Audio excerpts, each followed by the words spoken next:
Good morning students, मेरा नाम स्वाति सिंह है और होम साइंस डिपार्टमेंट में आज बीए फर्स्ट सेमेस्टर में हम लोग यूनिट 3 को देखेंगे, जिसमें हमारी यूनिट में है भोजन पकाने की विधियाँ।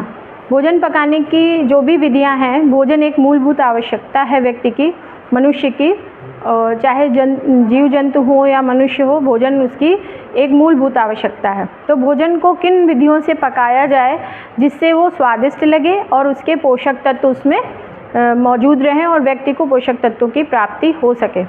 तो भोजन पकाने की विधियों में हम लोग देखेंगे कि भोजन पकाने की मुख्यतः 5 विधियाँ होती हैं, जिन 5 विधियों से हम भोजन को पकाते हैं। नंबर 1 में आपका आता है उबालना। उबालना सबसे भोजन पकाने की सबसे सरल और साधारण विधि है, जिसको कोई भी आसानी से कर सकता है। पर उबालने में हम लोगों को कुछ चीज़ें जैसे हल्की उबली चाहिए, कुछ चीज़ें ज़्यादा उबली चाहिए, तो उसमें टेम्परेचर को और टाइम का ध्यान रखते हुए चीज़ों को उबाला जाता है।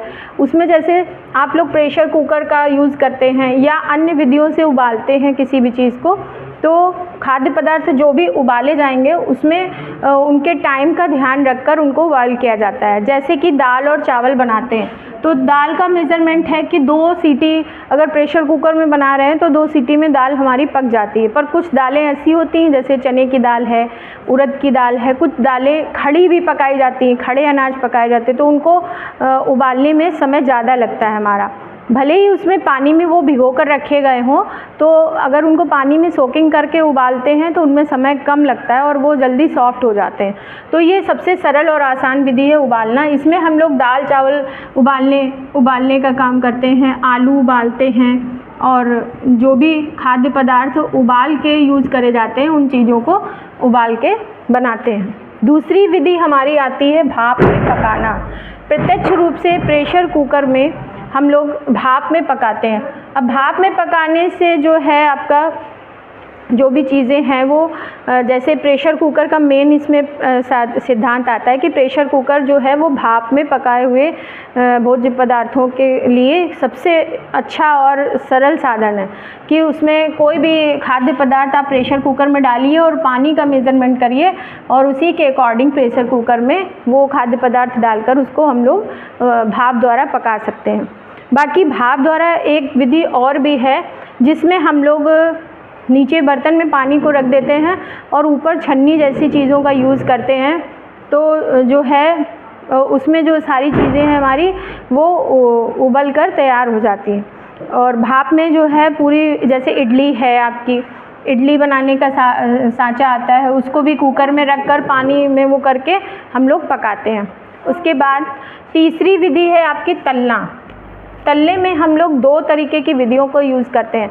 अब तलने में हम लोगों को कुछ जो है वसा का यूज़ करना होता है भोज्य पदार्थों को तलने के लिए, जैसे कि आपका रिफाइंड है, सरसों का तेल है और घी है।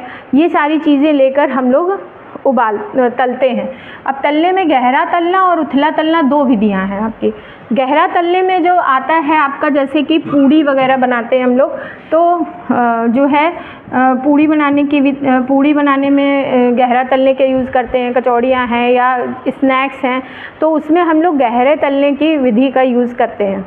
और गहरा तलने में जो है चिकनाई ज़्यादा लगती है खाद्य पदार्थ में, और बर्तन की जो तली है उसमें काफ़ी मात्रा में जो है आपका वसा का यूज़ किया जाता है।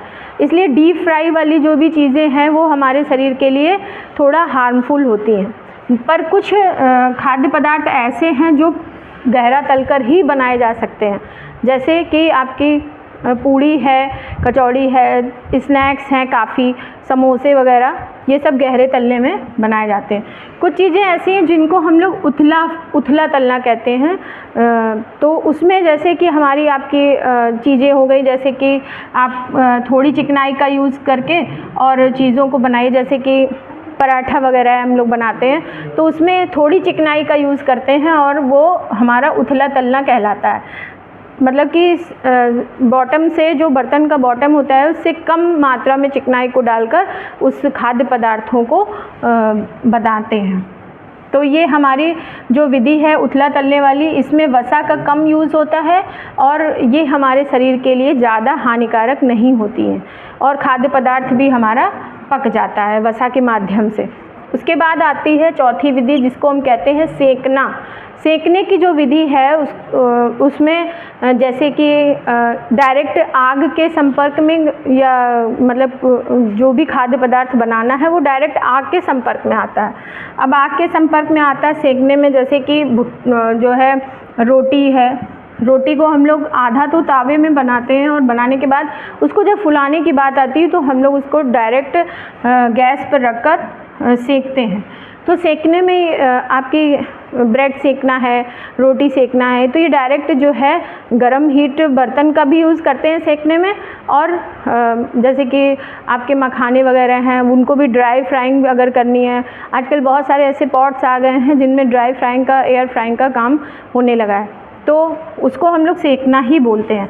उससे क्या होता है कि जो भी खाद्य पदार्थ है उसकी जो गर्माहट से क्षमता बढ़ जाती है और उसमें कुरकुरापन आ जाता है। फिर उसके बाद आपका आता है भूनना। भूनने में जैसे भूनना पांचवी विधि है खाद्य पदार्थ की, और जो है भूनने के द्वारा हम लोग भूनने में जैसे कि आप लोगों ने देखा होगा कि भरबूजे के यहाँ से हम लोग चने लेकर आते हैं, तो वो किसी खाद्य पदार्थ को भूनने के लिए, डायरेक्ट अनाजों को, बड़े तृणधान्यों को भूनने के लिए बालू का यूज़ करते हैं। कोई भी बड़ी सी कढ़ाई उनके पास होती है और उसमें बालू को अत्यधिक टेम्परेचर में गर्म करके हम लोग उसको भूनते हैं। तो वो भूनना भरबूजे द्वारा होता है, जैसे कि चना भूना, लाई हो गई आपकी, चना हो गया, और मकाई के दाने हो गए, वो भूनना होता है। उसके बाद हम लोग मीट भी इस प्रोसेस में के द्वारा भूनते हैं। तो मीट है, जैसे मीट को डायरेक्ट आग के संपर्क में, या आपने देखा होगा कि नीचे लौ लगाकर और मीट को हैंगिंग करके और उसको भूनने का काम किया जाता है। जब ये भी हमारा भुट्टा भूनना है, तो भुट्टे भूनने में जैसे कि कुछ लोग डायरेक्ट आग गैस पे रख के भुट्टे को भूनते हैं और कुछ लोग कोयले के माध्यम से भुट्टे को भूनते हैं। तो ये हमारी भूनने की विधि हो गई। भोजन को पकाने की ये मेन 5 विधियां हैं जो भोजन को स्वादिष्ट और रुचिकर बनाती हैं। तो ये आपका कंप्लीट हो गया है।